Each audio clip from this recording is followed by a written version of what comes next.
खैर मकदम है आप सभी का ईटीवी उर्दू के इस prime time debate show big bulletin में आपके साथ मैं हूं समीर अब्बास। यूपी चुनाव के बाद जहां 2019 के लोकसभा चुनावों के लिए बीजेपी को अपनी राह आसान दिखाई दे रही है, वहीं कांग्रेस और दूसरी विरोधी पार्टियों में जबरदस्त बेचैनी का दौर है। कांग्रेस के टॉप नेताओं का मानना है कि बिहार की तर्ज पर यूपी में महागठबंधन अगर हो जाता तो यूपी में बीजेपी को 3/4 बहुमत मिलने का सवाल ही नहीं होता। मणिशंकर अय्यर का साफ कहना है कि इस वक्त कांग्रेस अकेले मोदी को नहीं हरा सकती, लिहाजा उनका विजय रथ सिर्फ महागठबंधन की बदौलत ही रोका जा सकता है। दिग्विजय सिंह भी सलाह दे रहे हैं कि नरेंद्र मोदी कोई राम के अवतार तो है नहीं कि सारी धर्मनिरपेक्ष पार्टियां मिलकर भी उन्हें हरा नहीं सकती। उधर जेडीयू के नेताओं ने तो एक सुर में नीतीश कुमार को इस महागठबंधन की तरफ से अगले प्रधानमंत्री पद का उम्मीदवार भी घोषित कर दिया है। एनडीए की तरफ से रामविलास पासवान ने महागठबंधन की इस सुगबुगाहट पर चुटकी ली है। पासवान ने कहा है कि 100 लंगड़े मिलकर एक पहलवान नहीं बन सकते। बड़ा सवाल यह है कि क्या 2019 में ऐसा कोई महागठबंधन मोदी की राह का रोड़ा बनने की ताकत रखता है, या फिर उमर अब्दुल्ला सही कह रहे थे कि विपक्ष को अब 2019 को भूलकर 2024 की तैयारी करनी चाहिए। इसी सवाल पर आज हम करेंगे अपने तमाम मेहमानों से तफसीली बातचीत, लेकिन सबसे पहले देखिए यह रिपोर्ट।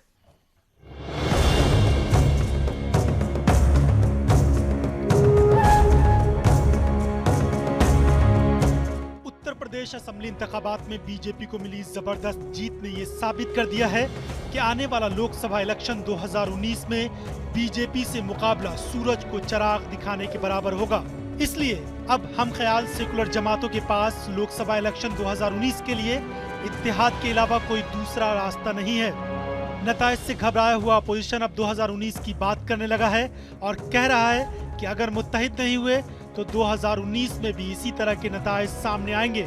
यानी इत्तेहाद ही वो रास्ता है जिस पर चलकर नरेंद्र मोदी के गले में शिकस्त का हार पहनाया जा सकता है, ऐसा सियासी माहिरीन भी मानते हैं। हमें भी ये समझना चाहिए कि गठबंधन कम से कम महागठबंधन बनाना चाहिए यदि हमें जनता की जो भावना है जो कि मोदी के खिलाफ है उसका परिवर्तन को इस्तेमाल करते हुए हम सीट के लिहाज से भी जीते।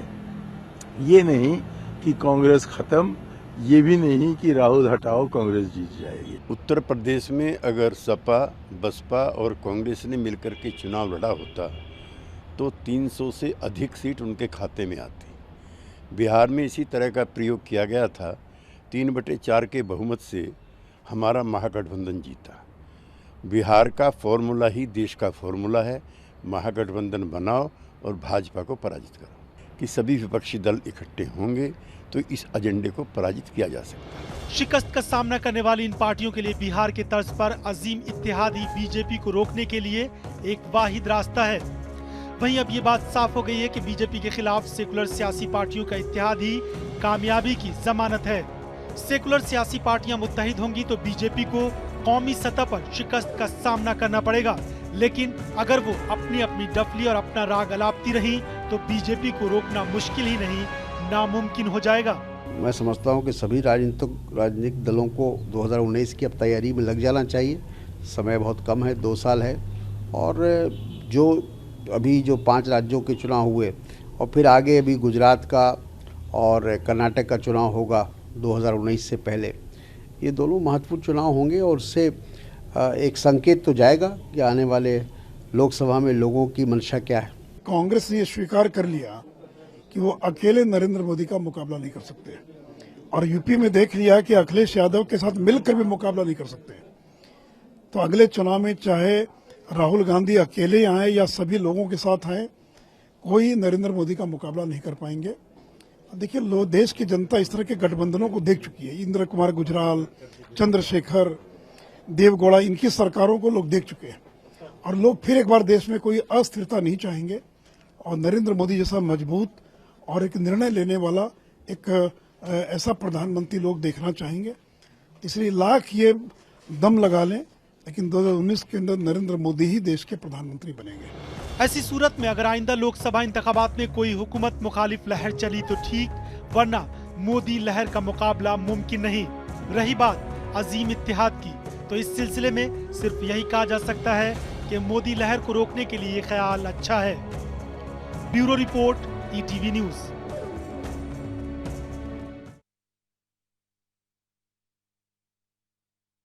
गठबंधन जो है वो मोदी का विजय रथ रोक पाने की हैसियत रखता है, ये हमारा आज का सवाल। तमाम खास मेहमान हमारे साथ बने हुए हैं, उनसे आपका तारुफ करा दूं।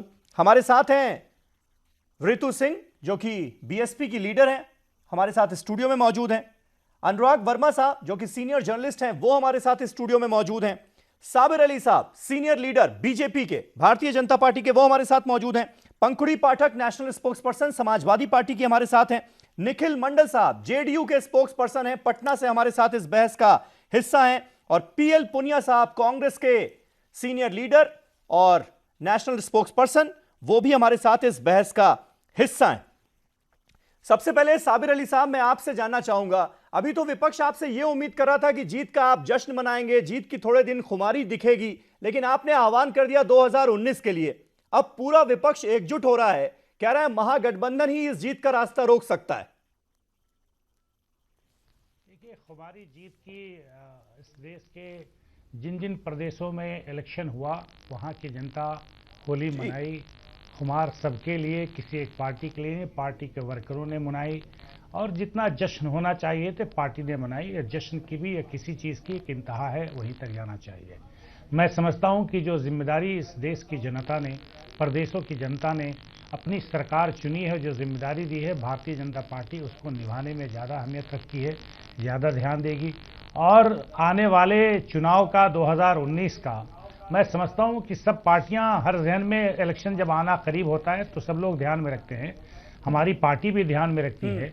और गठबंधन, महागठबंधन की, चाहे बड़ा गठबंधन, जिस तरह की गठबंधन हो जाए, लेकिन जनता सब कुछ देखती है, सबको देख चुकी है और इस सरकार को भी देखती है, इनकी नीतियों को भी देखती है। मैं समझता हूं कि कभी भी समंदर की लहरों के लिए दीवार और बांध नहीं लगाए जाते हैं। और इस आज की तारीख में इस हिंदुस्तान की जनता ने एक ऐसा समंदर बना दिया है भारतीय जनता पार्टी को कि उसमें कोई बांध लगने वाला नहीं है अभी। साबिर अली साहब, लेकिन लगातार ये बात हो रही थी ना, जैसे कि अगर बिहार की तर्ज पर महागठबंधन यूपी में भी बना होता तो शायद बीजेपी को ऐसी जीत नसीब नहीं होती। अब यही लॉजिक जो है उसको आगे बढ़ता हुआ हम देख रहे हैं 2019 के लिए। आपको लगता है कि अगर ऐसा हो जाता है तो एक खतरा है बीजेपी के लिए? देखिए, ऐसा है कि इफ और बट से राजनीति चलती नहीं है। जनता एक बार आवाम कोई चीज अगर बना ले और जहन बना लेती है तो फिर चाहे चारों तरफ से भी अगर घेराबंदी कोई करना चाहता है तो अल्टीमेटली वही जनता है, वही लोग हैं जो वोट देने वाले हैं। आप देखिए, वोट का परसेंटेज जो यूपी में आई है, कभी कल्पना नहीं की जा सकती है उतनी वोट आई है। इसलिए इनको जितना करना हो ये लोग देख चुके हैं, ये सरकारें रहे, इनको सब लोगों ने देखा है। इसलिए भारतीय जनता पार्टी काम करने में, यकीन कौन क्या करता है उसमें हम लोगों को फिक्र करने की जरूरत नहीं है। ठीक है, पीएल पुनिया साहब हमारे साथ मौजूद हैं कांग्रेस पार्टी से। पुनिया साहब, ऐसा क्या हो गया कि अभी 2019 दूर है, 2 साल हैं, आप लोग इतनी जल्दी हिम्मत हार गए? कांग्रेस के बड़े बड़े नेता कैमरे पर आकर इस बात को मान रहे हैं कि कांग्रेस पार्टी के नेतृत्व में यह हिम्मत नहीं है कि अकेले नरेंद्र मोदी का मुकाबला किया जा सके, इसलिए महागठबंधन तो करना पड़ेगा। ऐसी क्या मजबूरी है?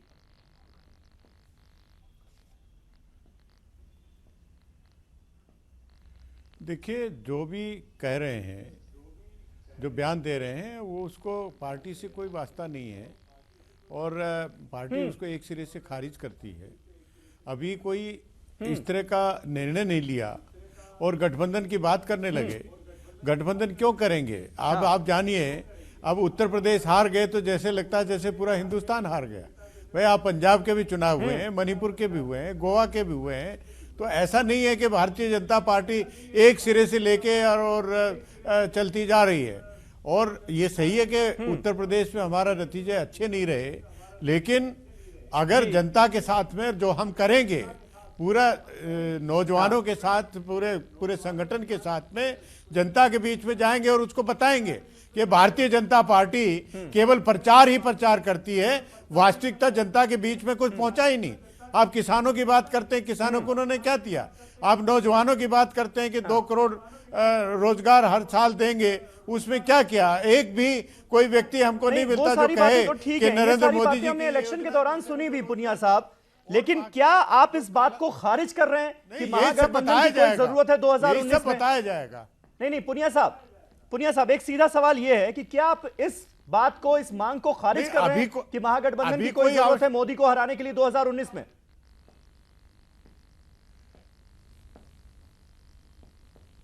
देखिए, ऐसा कोई डर और भय भारतीय जनता पार्टी का नहीं है जिससे आज ही सब लोग लगे हैं। अभी प्रचार करेंगे, हम अपने दम पे लड़ेंगे चुनाव, ये हमारा एक निर्णय है। और भविष्य में अगर कोई परिस्थितियां बनती हैं, कुछ ऐसी सहमति बनती है, तो फिर उसमें देखा जाएगा। लेकिन आज के दिन हम अकेले चुनाव लड़ने के लिए पूरी तरह से तैयारी है और भारतीय जनता पार्टी का मुकाबला करेंगे। पुनिया साहब, भारतीय शायद जनता आपने पार्टी अपने नेता अगर वैसे भी मणिशंकर देखा अय्यर का जाए, वो बयान नहीं सुना जिसमें वो कह रहे हैं कौन कि सा कोई अकेले? मूर्ख ही होगा मैं- जो आज की मैं- तारीख में ये कहेगा कि मोदी को हम अकेले हरा सकते मेरी हैं। बात सुनिए, ये आप ही के नेता का बयान है।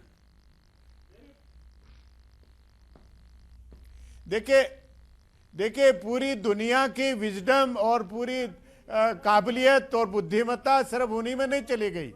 आप कांग्रेस पार्टी और या जो भी पार्टी है, मिल बैठ के विचार विमर्श करके जो निर्णय लेता है वो होगा। अब वो अकेले बयान देते रहे उसकी क्या अहमियत है? और मैं मानता हूं कि अगर नहीं, वो अकेले जरूरत नहीं है पड़ी ना। आगे चल के मैं बताऊंगा, गठबंधन चलिए करने ठीक है, के लिए दूसरे मेहमानों को यथासमय शामिल उसका कर लेता निर्णय हूं। किया जाएगा। वो अकेले लेकिन नहीं है जो ये आज बयान ऐसा दे रहे हैं कोई- कांग्रेस आज ऐसा पार्टी कोई में, निर्णय नहीं। तमाम बड़े नेता ऐसा बयान दे रहे हैं। ठीक है, भारतीय जनता ठीक है भारतीय जनता पार्टी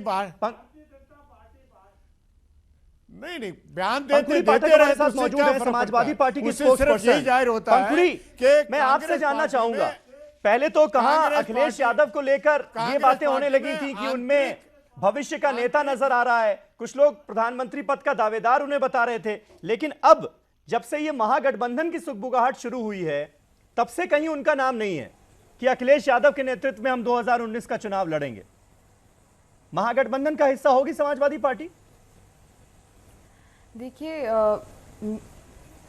देखिए मीडिया तो हर तरह की बात करती है, लेकिन अखिलेश जी ने कभी भी या फिर समाजवादी पार्टी ने कभी भी इस तरह की बात नहीं करी कि हम अखिलेश जी के लिए जो राष्ट्रीय राजनीति है उसकी कोई हम सोच रख रहे हैं। उन्होंने पहले भी कहा था कि मैं उत्तर प्रदेश में काम करना चाहता हूँ।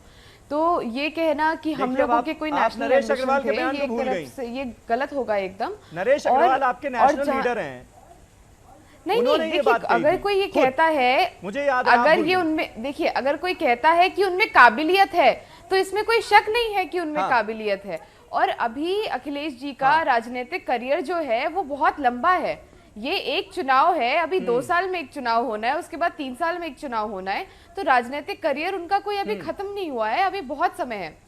तो मेरा ये मानना है कि अभी किसी को भी डिसमिस कर देना। और आप देखिए, जब 2014 में जब भाजपा को अपनी सबसे बड़ी बहुमत मिली, उस समय भी 31% वोट शेयर था, तो वो 69% जो कहीं और गया है, आप उसको बिल्कुल खारिज नहीं कर सकते। और लोग भी हैं जिन्होंने और पार्टियों को वोट दिया है, और आगे चल के चुनाव का क्या रुझान रहेगा, किस तरह से आगे रिजल्ट निकलेगा, ये समय बताएगा। और अभी भाजपा पे जनता ने, पूरे देश की जनता ने बहुत विश्वास दिखाया है, लेकिन जहां पे उम्मीदें होती हैं, जब वो उम्मीदें टूटती हैं तो नुकसान भी उतना ही ज्यादा होता है। जिस तरह से हम देख रहे हैं कि तो आप तमाम मानती जो हैं वादे किए गए, आप वो वादा मानती हैं कि यूपी में अगर महागठबंधन हो जाता बिहार की तर्ज पर, तो आज ये सूरत हाल नहीं होता?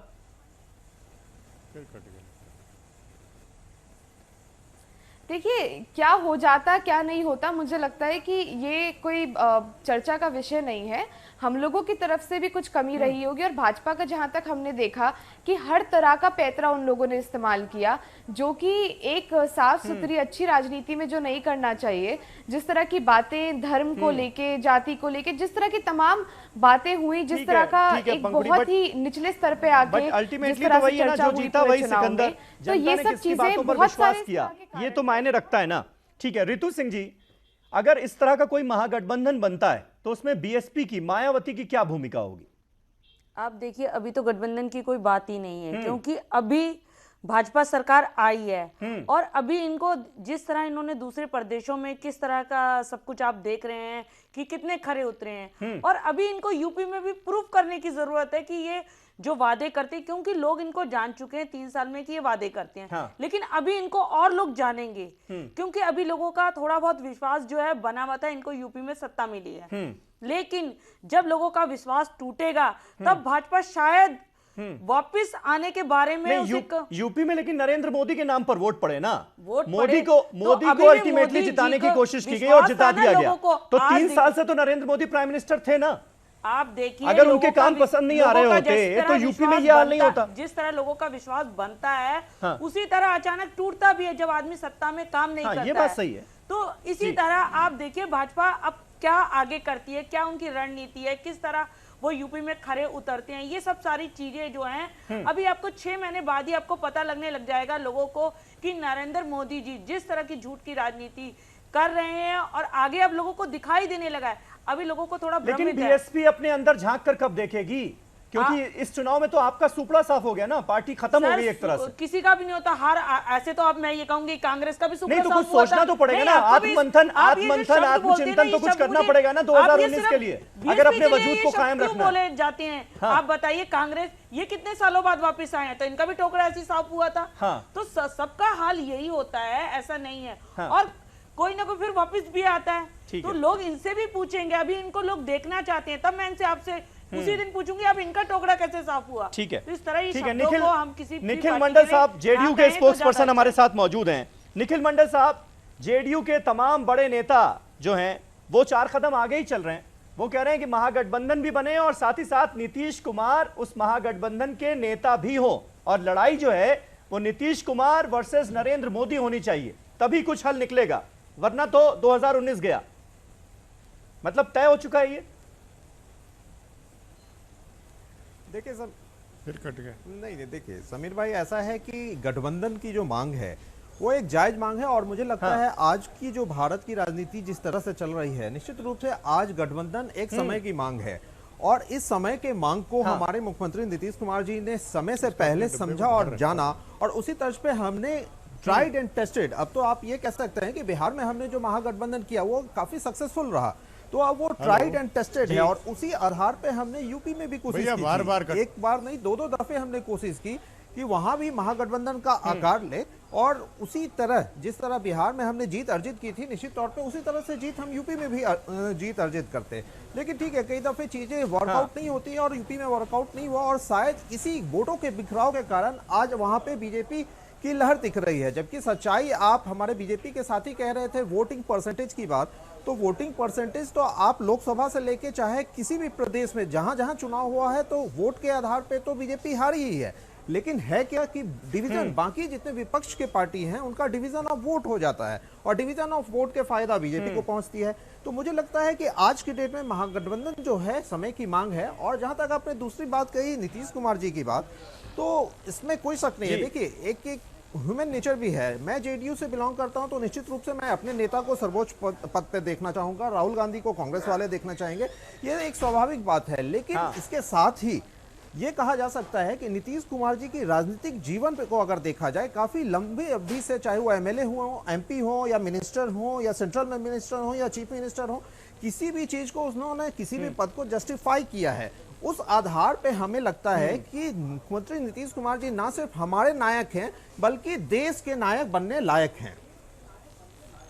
ठीक है, ठीक है। अनुराग वर्मा साहब, इस महागठबंधन की कितनी उम्मीद आपको नजर आती है, और अगर महागठबंधन बन भी गया तो भी क्या नरेंद्र मोदी का मुकाबला कर पाएगा 2019 में? देखिए, क्योंकि अभी तो इसके वजूद को लेकर ही इनकार हो रहा है। कांग्रेस पार्टी कह रही नहीं, हम आधिकारिक रूप से तो बोल नहीं रहे, हालांकि सारे लीडर कैमरे के सामने आकर बयान दे रहे हैं कि महागठबंधन के बिना कुछ होना नहीं है 2019 में। देखिए, महागठबंधन एक ऐसी परिकल्पना है जो करना हर आदमी चाहता है, लेकिन जब वो ग्राउंड पे आने की बात होती है तो वो प्रैक्टिकली पॉसिबल नहीं होता है। क्योंकि जितने भी क्षेत्रीय दल हैं, चाहे वो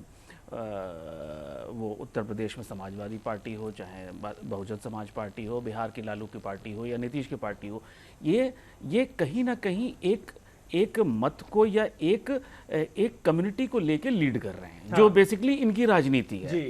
अब अगर वहां पे मान लीजिए उत्तर प्रदेश में समाजवादी पार्टी और बहुजन समाज पार्टी एक मंच पे आते हैं, तो क्या उनका मतदाता जिस क्षेत्र में रहता है वो क्या आपस में एक मत का है?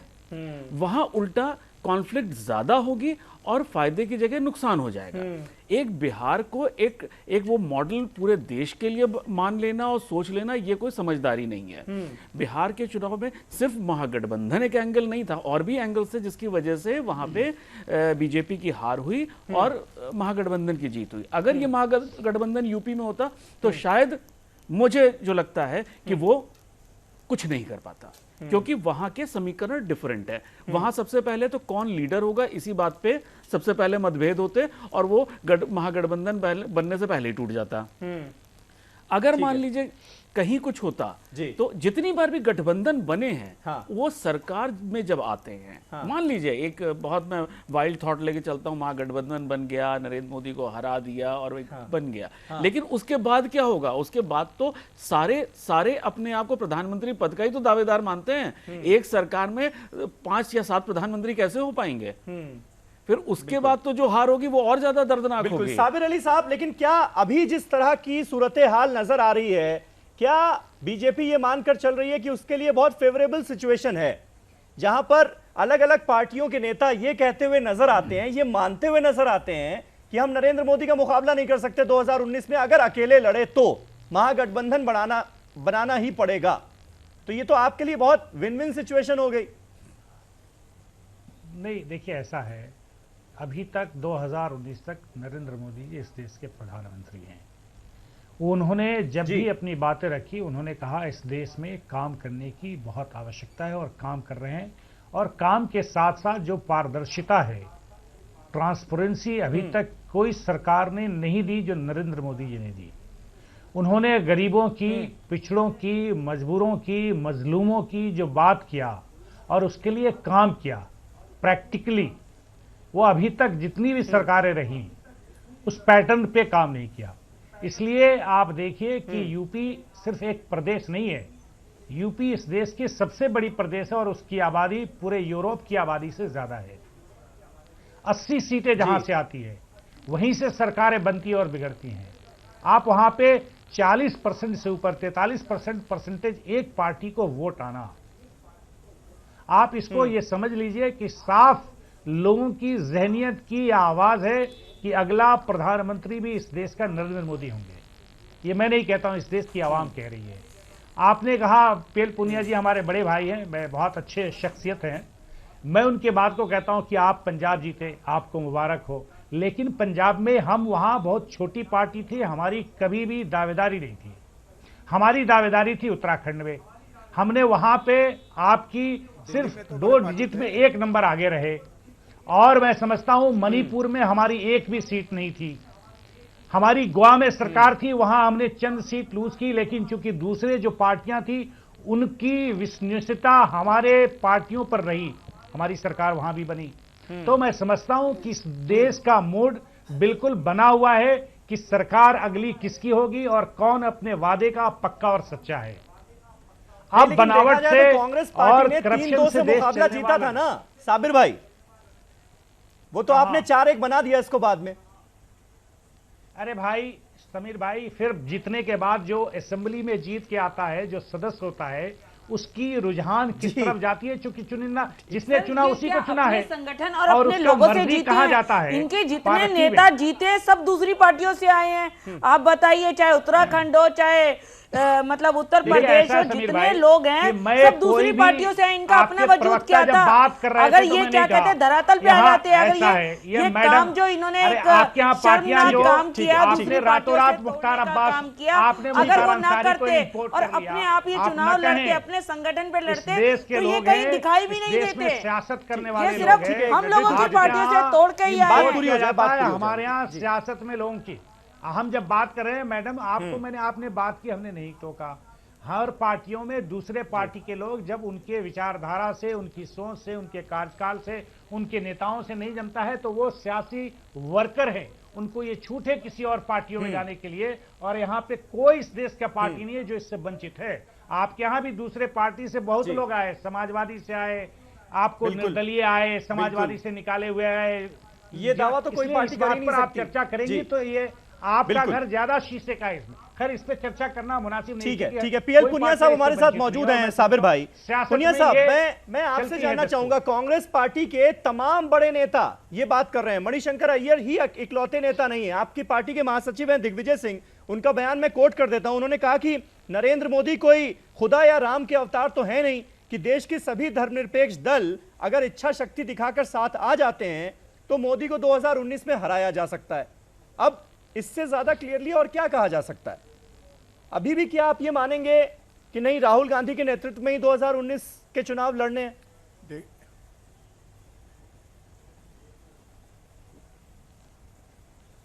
देखिए, इससे केवल ये साबित करता है कि कांग्रेस पार्टी में इंटरनल डेमोक्रेसी है, हर एक को अपनी बात कहने का हक है, लेकिन जो निर्णय लिया जाएगा वो निर्णय अभी नहीं है, कोई इस तरह का निर्णय नहीं है। हाँ। और जो अभी अभी बातें हो रही थी कि इतना अच्छा कर दिया, इतना अच्छा कर दिया, ये आप खुद ही बता रहे हैं भारतीय जनता पार्टी के प्रवक्ता कि 40% वोट पाए।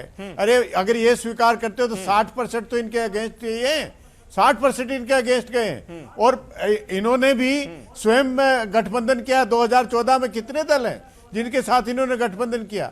अभी भी इसमें उत्तर प्रदेश में कितने में किया? और आपने सही कहा कि दो जगह से और 3 हमारे थे। पंजाब बहुत जबरदस्त तरीके से जीते हैं, मणिपुर और गोवा में जैसे कि इन्होंने भाग के जो सबसे पहले छू लेगा वो सरकार बना लेगा। ये कोई तरीका है? ये कोई संविधान की व्यवस्था है? ये कोई जो सुप्रीम कोर्ट ने आदेश दिए हैं क्या उसके अनुरूप है? सबसे सिंगल लार्जेस्ट पार्टी को इनवाइट किया जाता है, ये सुप्रीम कोर्ट के 9 जजीज बेंच का ये डिसीजन है, तो मखौल किया है। और इसी तरह से धक्कम पेल से अगर सत्ता हथियाना चाहती हैं तो यही सब चीजें हम जाके बताएंगे कि ये लोग आप अपनी पार्टी के अंदर झांक कर देखने की भी तो कोशिश कीजिए। धोखा आप नेता नहीं चुन पा रहे थे गोवा में, हम जाके बताएंगे। दूसरी पार्टी और इनको एक्सपोज दूसरी पार्टी नेता भी चुन लेती है और अपने विधायकों का समर्थन पत्र लेकर राज्यपाल के पास भी पहुंच जाती है। पूरी तरह से तो ये भी तो दिक्कतें हुई ना, आप ये भी तो मानिए। देखिए नितिन गडकरी जी का इंटरव्यू देख लीजिए। उन्होंने कहा कि अमित शाह जी ने मुझे फोन किया, रात को मैं पहुंच गया, रात में जाके डील कर ली। तो डील करके जब सरकार बनती है संविधान के अनुसार वो सरकार नहीं है। तो वैसे तो धक्कम पेल करके आप सत्ता में है, सत्ता का दुरुपयोग करके, धन का दुरुपयोग करके अगर इस तरह से खरीदे जा सकता है जनादेश, तो फिर भारतीय जनता पार्टी से अच्छा कोई उदाहरण नहीं है। जिस तरीके से खुला प्रजातंत्र की हत्या हुई है गोवा में और मणिपुर में, तो इस तरह से देश नहीं। यही सब चीजें जनता के बीच में जाएंगे, बताएंगे, एक्सपोज करेंगे कि किस तरह से किसानों को धोखा दिया, किस तरह से नौजवानों को धोखा दिया, किस तरह से गरीबों को धोखा दिया, किस तरह से दलितों को छला है। बात जरूर करते हैं बाबा साबिर साहब, इसका एक जवाब दे दीजिए, फिर दूसरे मेहमानों के पास मैं जाऊं। जी, आपने ये जो गोवा और मणिपुर में तिकड़म की, देखिए ये सब चीजें लेकर गए और वहां सरकार बना ली, ये आरोप लग रहा है। देखिए समीर भाई, जब पार्टी सो रही होती है दूसरी पार्टी सोएगी नहीं। इनके नींद से हम नहीं जाग सकते। ये सो रहे हैं तो ये सोए, इनको मुबारक हो। हमारी पार्टी जागरूक है, हमारी पार्टी वहां पर इतना अच्छा परफॉर्मेंस दिया जहां एक भी सीट नहीं था। गोवा में इनकी पार्टी अगर बड़ी पार्टी थी तो किसने रोका था? आप दूसरे से बात करते, जो दूसरे पार्टी छोटी पार्टी निर्दलीय जिनके आते वो भी लोगों को किसने रोक रखा था? आप सो रहे हो, जोड़ तोड़ नहीं, छल कपट नहीं, बिल्कुल ऐसा पूरी अजीब। मैं आपकी बेहद इज्जत करता हूँ, आप बोल रहे थे मैं खामोश था। अरे संविधान देखो, बहुत अच्छा, जहां आपको प्रचंड बहुमत है, तो आज 16 तारीख हो चुकी, 17 तक तो आप कर नहीं पाए। आप अपना नेता नहीं चुना है। और जहां आपका कुछ भी नहीं है वहां पर दौड़ दौड़ के जनता का दुरुपयोग करके सरकार बनाते हैं। शर्म आनी चाहिए, शर्म आनी चाहिए कि इस तरह की सरकार बनाई। जहां उत्तराखंड में आप सरकार नहीं बना पाए, आप उत्तर प्रदेश में सरकार नहीं बना पाए, जहां पर आपको बहुमत आया, और जहां आपकी हैसियत नहीं थी, जहां आप नहीं बनाते थे, तो छल कपट करके धोखेबाजी से आप सरकार बनाते हैं। आप जिम्मेदारी से भाग रहे हैं। इस तरह से कांग्रेस पार्टी नहीं करती वो लोगों ने है। इस तरह से केवल भारतीय जनता पार्टी छलावा करके धोखा करके ही सरकार बना सकती है। ये केवल और केवल भारतीय जनता पार्टी कर सकती है। संभाल नहीं सकते, ठीक है, आप लोगों का ख्याल कर नहीं सकते। लोग वोट देता है, उसकी जिम्मेदारी आप अरे सोने की बात करें, संविधान नहीं सोता है। हम जिम्मेदार, संविधान कभी नहीं सोता है। संविधान की प्रक्रिया के अनुसार कार्रवाई होती है। अरे आज आप उत्तर प्रदेश में सवाल इसलिए उठा क्योंकि आपकी अपनी पार्टी के विधायकों ने ये सवाल उठाया है, विश्वास नहीं है कि गोवा और मणिपुर में हम सरकार बना सकते थे, लेकिन ढीले ढाले रवैये की वजह से ऐसा मुमकिन नहीं हो पाया, इसलिए ये प्रश्न उठ गया।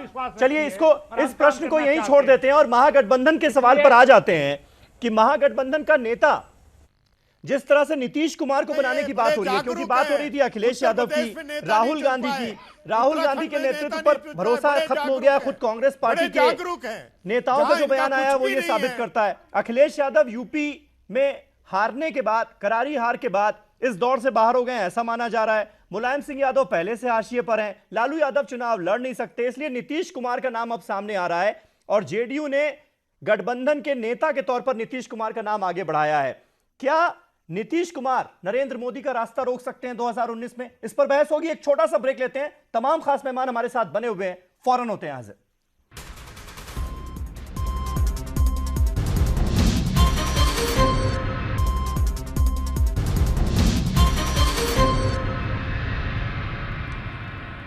तो क्या 2019 को भूलकर 2024 की तैयारी करनी चाहिए विपक्ष को, या फिर महागठबंधन नरेंद्र मोदी की जीत की राह में एक बड़ा रोड़ा साबित हो सकता है, जिसकी तैयारी अभी से शुरू हो चुकी है? निखिल मंडल साहब हमारे साथ मौजूद हैं।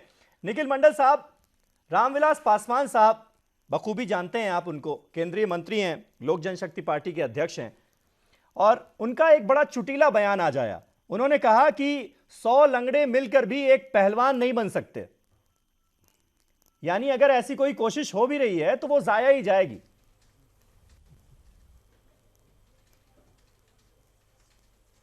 समीर भाई, जो जिस व्यक्ति के नाम आप ले रहे हैं, मेरे ख्याल से वो भी अगर वहां मंत्री बन के बैठे हैं तो गठबंधन के बलबूते ही बैठे हैं। वो अगर अकेले अगर वहां लोकसभा लड़ रहे होते तो निश्चित रूप से ना वो पार्लियामेंट में नजर आ रहे होते, ना केंद्रीय मंत्री के रूप में नजर आते।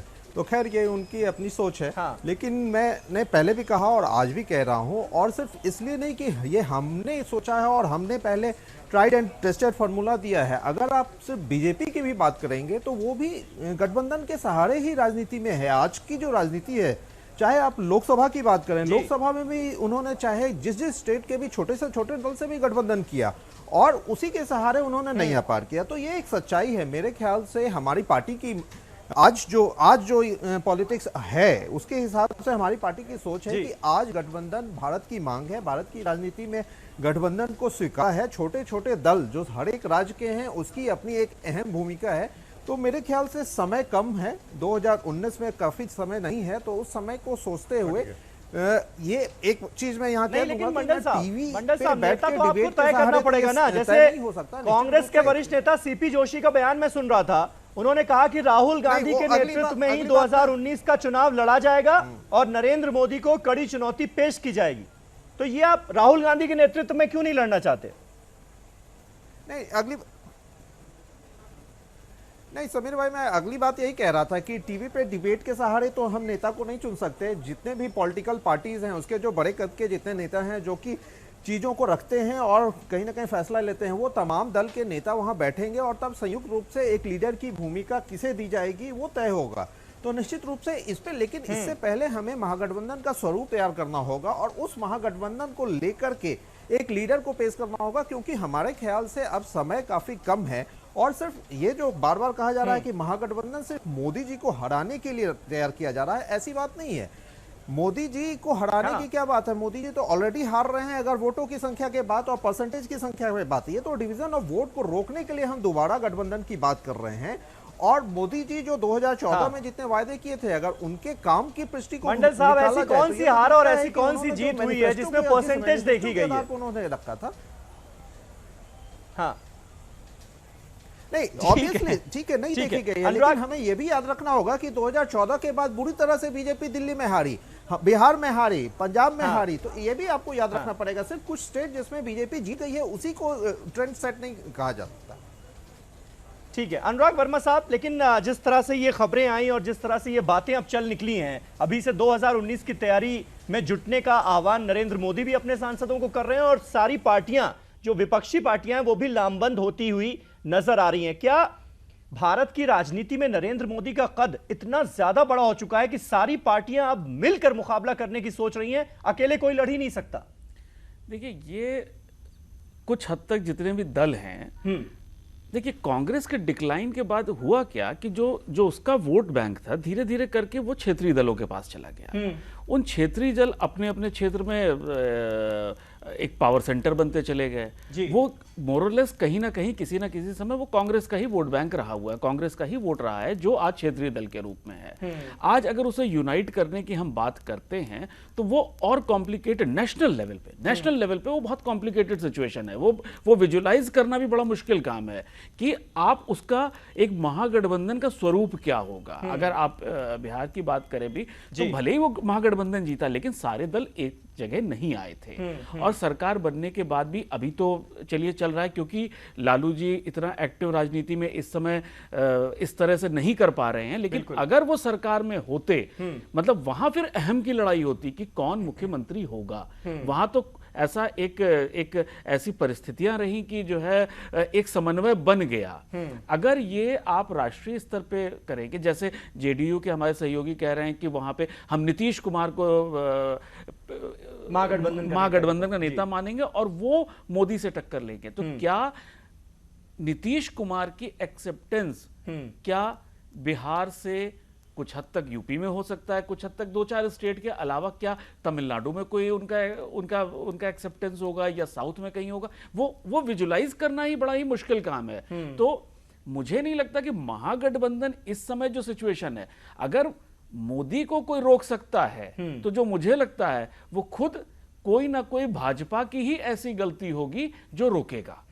जो हम लोग डिमोनेटाइजेशन के नाम पे चर्चा करते थे कि कहीं डिमोनेटाइजेशन उल्टा ना पड़ जाए और ये इनकी हार का कारण ना बन जाए, वहां लेकिन जो वो ग्राउंड पे ट्रांसलेट हुआ वो उल्टा हो गया, जो यूपी के चुनाव में देखने को मिला। पीएल पुनिया साहब, आप कुछ ऐड करना चाह रहे थे? क्या यह संभव हो सकता है कि महागठबंधन बने और उसका नेतृत्व राहुल गांधी को छोड़कर किसी दूसरे नेता के हाथ में हो? यह फॉर्मूला क्या कांग्रेस पार्टी को 2019 के लिए एक्सेप्टेबल होगा? कांग्रेस पार्टी के लिए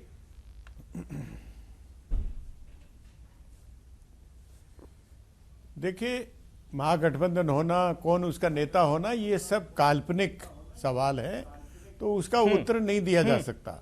मेरा कहना यह है कि भारतीय जनता पार्टी और नरेंद्र मोदी जी को हराया जा सकता है। सभी दल अपने अपने तरीके से प्रचार करें कि किसानों के विरोधी हैं। जब इनको मौका मिला सरकार बनते ही, इन्होंने पहला हमला किसानों पे किया। जब लैंड एक्विजिशन एक्ट में उन्हें ऑर्डिनेंस के माध्यम से बदला कि किसान की सहमति की आवश्यकता नहीं है।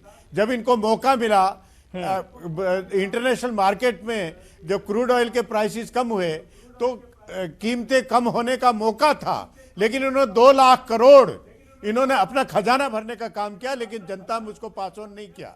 इसी तरह से नौजवानों के लिए, किसानों के लिए जो इन्होंने किया है, दलित समाज के लिए इतना भारी नुकसान इन्होंने डैमेज किया है, ये बताया नहीं जाता। स्पेशल जो शेड्यूल का सब प्लान, ट्राइबल सब प्लान, उसको इन्होंने खत्म कर दिया।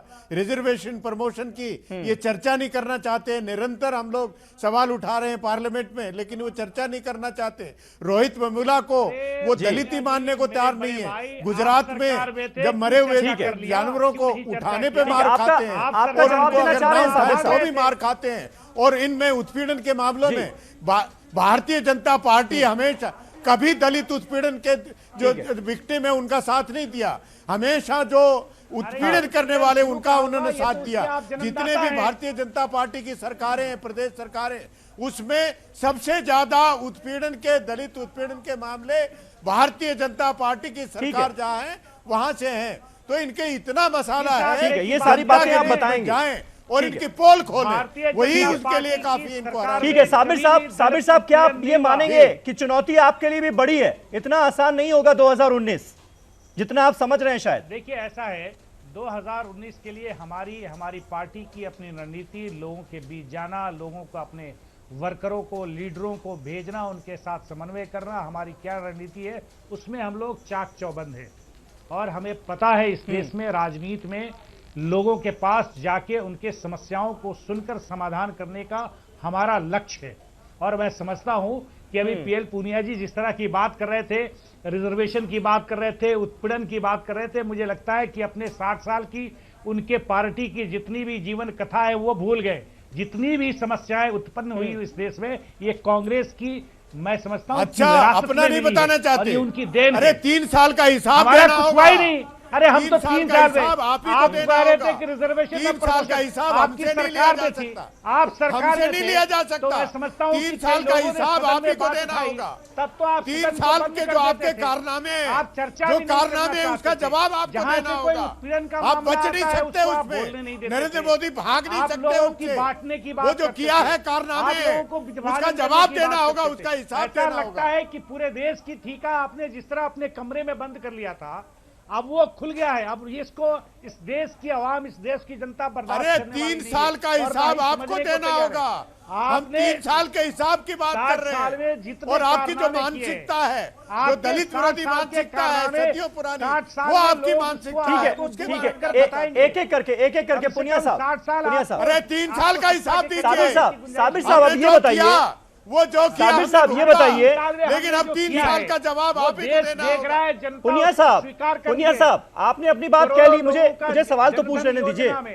जी साबिर साहब, आपके लिए आपके हिसाब से आपका एक्सपीरियंस क्या कहता है?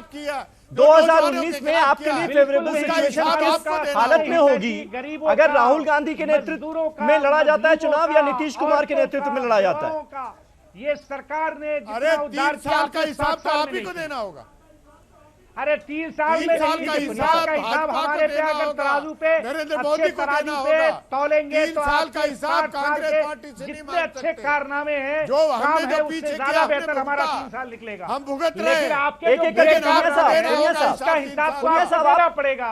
साबिर आपको देना साहब, पड़ेगा। साबिर साहब, अगले पुनिया 60 साल साहब, लगातार एक-एक करके बोलिए, आप आपकी इस आवाज पूरे व्यूअर तक देश नहीं से पहुंच पाएगी सब ऐसे। हस्ती से मिट गए, जी, कहीं दिखाई नहीं देते। जी, एक तीन प्रदेश साल में अब बाकी रह आपके गए, जो वो भी 3 साल जाने के वाला है। करतूत है, आपके जो ठीक है, 3 साल साबिर की साहब, मेरे करतूत सवाल का हमारे जवाब दे नाम दीजिए। जान देंगे। तो हमने साबिर साहब, प्रदेश बना लिया। मेरे सवाल का जवाब दे दीजिए। 58 जनता के बीच में जाके बताएंगे। इस देश आपकी के जो करतूत है वो राज पर बताएंगे हमारे जनता के सामने। इस जनता ने दे दिया है राज करने के लिए और खिदमत करने के लिए। आप तो उठ गए, एक प्रदेश बाकी है, वो भी जाने वाला है। ठीक है रितु सिंह जी, लेकिन अब बीएसपी की इस करारी हार के बाद यूपी में कहीं ना कहीं पार्टी में आत्मचिंतन, आत्ममंथन, इन सबका दौर तो चल रहा होगा ना? कहीं ना कहीं ये बातें हो रही होंगी कि 2019 में क्या रणनीति बनाई जानी है जिसके चलते हम मुकाबला कर पाए बीजेपी का। ये तो बातें चल रही होंगी ना, उसमें क्या महागठबंधन का कहीं जिक्र है या नहीं है? आप बताइए, जिस तरह आप मीडिया दिखा रहा है कि नरेंद्र मोदी जी इतनी बड़ी शख्सियत हैं, उन्हें रोका नहीं जा सकता, उनको रोकने के लिए गठबंधन की जरूरत है। ये तो कांग्रेस पार्टी के नेताओं का बयान है ना। आप बताइए, ऐसा बयान क्या है ये नरेंद्र कांग्रेस मोदी पार्टी ने के कर दिया नेताओं है? का। अभी कुछ समय बाद दूध का दूध और पानी का पानी की जुमलों की राजनीति करने वाले कभी लोगों का भला नहीं करते थे। ये सिर्फ पूंजीपतियों के लिए। इन्होंने यही तो हम महंगाई सवाल उठा रहे हैं कि नहीं, विपक्ष 2 महंगाई साल देखिए पहले ना, ही हार गैस क्यों मान रहा है? बिल देखिए, गैस देखिए कितना मतलब महंगा हो गया। यूपी ये चुनाव के छोटी-छोटी नतीजे चीजें, आते हैं और उमर जब अब्दुल्ला जनता ट्वीट को- कर देते हैं नहीं, जब कि जनता को 2019 नहीं 2024 की जब तैयारी जनता कीजिए। को पता चलेगी कि धरातल पे हम कहाँ खड़े हैं, मोदी जी ने तो हमें लूट लिया, तब लोगों के होश आएंगे और तब ये सरकार ऐसी जाएगी कि कभी वापस नहीं आएगी। और आप देखिए, अभी समय देखिए, थोड़े दिन बाद ही आपको 6 महीने बाद ही ये सारी चीजें पता चलेंगी। ये महिलाओं के लिए, ये क्या करेंगे महिलाओं के लिए? इन्होंने मध्य प्रदेश में क्या किया है, इन्होंने राजस्थान में क्या किया है, इन्होंने मतलब जिस तरह से ये उत्पीड़ना महिलाओं पे होती है, दलित पीड़ित हैं, ये सब अभी लोगों को पता चलेगा कि अरे यार हम कहाँ फंस गए, मोदी जी के जुमलों में फंस यूपी गए। में क्यों नहीं पता चला? क्यों नहीं, नहीं अभी आपकी पता बातों पर चलेगा। भरोसा किया लोगों ने? भरोसा किया है ना, अभी भरोसा देखिए। हाँ। लोगों को समझ आने लगेगा, धीरे धीरे समझ आता है ना। हाँ। 60 साल कांग्रेस ने भी राज किया था, लोगों को समझ आया। लेकिन आज बीजेपी को भी देख रहे हैं लोग और समझ आएगा उस दिन बीजेपी का जो हाल होगा। चलिए ये पूरे सवाल देश के लोग ठीक है, देखेंगे और आप भी देखेंगे। पंखुड़ी जी, सेम सवाल मैं आपसे करना चाह रहा हूं। अब काफी दिन हो चुके हैं, आत्मचिंतन, आत्ममंथन का दौर जो है वो लगातार चल रहा होगा आपकी पार्टी में। क्या कहीं ना कहीं फॉर्मूला महागठबंधन का ही निकलता हुआ नजर आ रहा है क्या?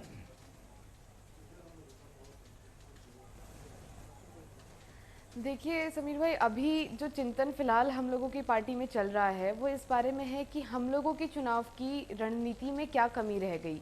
इतना काम करने के बावजूद क्या ऐसा हुआ कि हम अपनी चीज़ों को लोगों तक नहीं पहुंचा पाए, और जिन लोगों ने कोई काम नहीं किया वो सिर्फ और आगे वादे करके लोगों का दिल जीत सके। तो मुझे लगता है अभी चिंतन ज़्यादा इस बात का है पार्टी को किस तरह मजबूत किया जाए, 19 की तैयारी किस तरह से की जाए, वापस से लोगों को, जो लोग मतलब पार्टी के जो संगठन में हैं उन्हें किस तरह से मजबूत किया जाए, बढ़ावा दिया जाए। तो अभी इन सब चीजों पे चर्चा हो रही है। गठबंधन जैसी बात अभी कहीं भी चर्चाओं में नहीं है। पंखुड़ी जी, लेकिन ऐसा तो नहीं कि सोचते सोचते काफी देर हो जाएगी, क्योंकि बीजेपी ने आह्वान कर दिया अभी से 2019 के चुनावों का कि सारे सांसद लग जाएं, सारे नेता काम में जुट जाएं 2019 के लिए।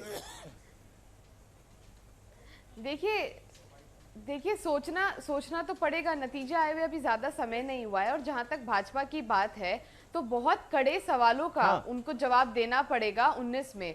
अभी तो 17 में नरेंद्र मोदी जी ने कहा कि ये कोई लोकसभा का चुनाव नहीं है इसलिए मैं जवाब नहीं दूंगा, और इतनी अच्छी रणनीति होती, इतना ही काम किया होता तो ये ध्रुवीकरण की और नफरत की राजनीति जो उत्तर प्रदेश में हमने देखी शायद ये नहीं करनी पड़ी होती। लेकिन लोग अब फिर सोचेंगे, 19 का जब समय आएगा तो लोग पूछेंगे कि कहाँ अच्छे दिन आए हैं, कहाँ जिस तरह के तमाम वादे किए गए थे पाकिस्तान को सबक सिखाने का, चाइना को सबक सिखाने का, या तमाम चीजों के जो प्राइस है वो कम होने का, तो लोग इन सब चीजों पे चर्चा करेंगे और तब हम लोगों के बीच जाएंगे और लोगों को हमारा जो किया हुआ काम है वो याद दिलाएंगे। तो मुझे लगता है कि मंथन अभी इसी बात पे है कि हम लोग अपने आप को और मजबूत कैसे करें।